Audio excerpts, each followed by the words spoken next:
100 seat नहीं आप पाई। 37 seat जीत कर आए हो, आपने कुछ समीक्षा की कि इतना भर भर के वोट आपको कहां से मिल गया? कि हमारा वोट आया समाजवादी पार्टी के जो सिद्धांत, विचार और संघर्ष था जनता के हित में। अच्छा, ये पहले क्यों नहीं था? हमारा वोट आया इसलिए कि अभी हमारे भाजपा के मित्र जिस तरीके की भाषा बोल रहे थे, जनता को भ्रमित करने वाला, और जनता उस भ्रम को, उस झूठ को, उस फरेब, उस मकड़जाल को समझ गई जो भाजपा ने फैला करके रखा था। अभी हमारे मित्र जब बोल रहे थे तो इन्होंने 5 बार समाजवादी पार्टी का नाम लिया, 3 बार कांग्रेस पार्टी का नाम लिया, और यही करके लगातार जनता को भ्रमित करके ठगते चले आए। इस बार जब अहंकार इनका इतना बढ़ गया कि इनके प्रत्याशी सभाओं में कहने लगे कि हम संविधान में संशोधन की शक्ति चाहते हैं, फिर झूठ, फिर झूठ। अरे मैंने तो आपको नहीं टोका समीर जी।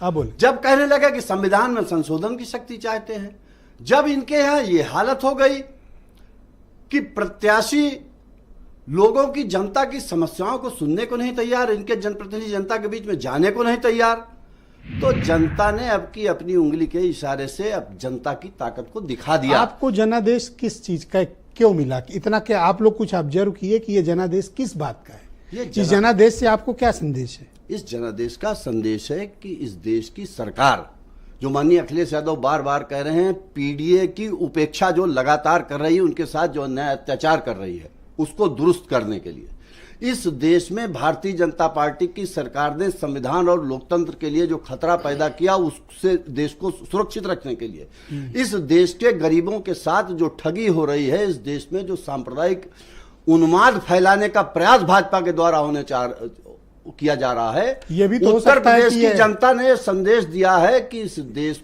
को विचार के आधार पर बांटने की कोशिश करने वालों को हम सत्ता में नहीं आने देंगे। ये भी तो हो सकता है कि ये एक्सीडेंटल आपको इतने वोट मिल गया हो, ब्रजेश आगे भाई, के चुनाव और आप भी जानते हैं कि एक्सीडेंटल चीजें ऐसी नहीं होती हैं। नहीं, हर तरफ से दबा के चेक कर लेना चाहिए। नहीं, हमने खूब चेक किया। मुझे याद है, इसी आपके ही सामने में बैठा था, आपने मुझसे कहा था कि आप लोग प्रत्याशी बदल रहे हो, कैसे करोगे? हमने कहा था मजबूत से मजबूत लड़ाएंगे, और बदलना पड़ेगा तो और बदलेंगे। हमारे कई जो प्रत्याशी बदले, जीत गए हो तो आपकी हर स्टाइल अच्छी नहीं, स्टाइल का सवाल है। हारते तो अभी हम तो इनके ऊपर आरोप नहीं लगा रहे हैं, ये तो अपनी हार का आरोप भी हमारे ऊपर लगा रहे हैं।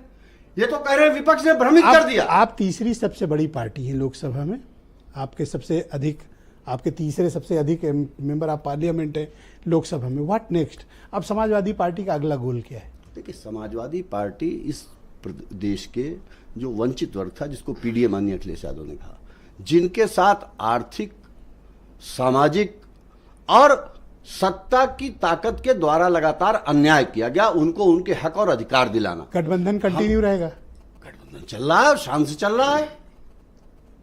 अच्छा, ये राजभर निषाद और ये पटेल और ये भाई हमारे, देखिए ऐसा है, कुछ बात बनी नहीं?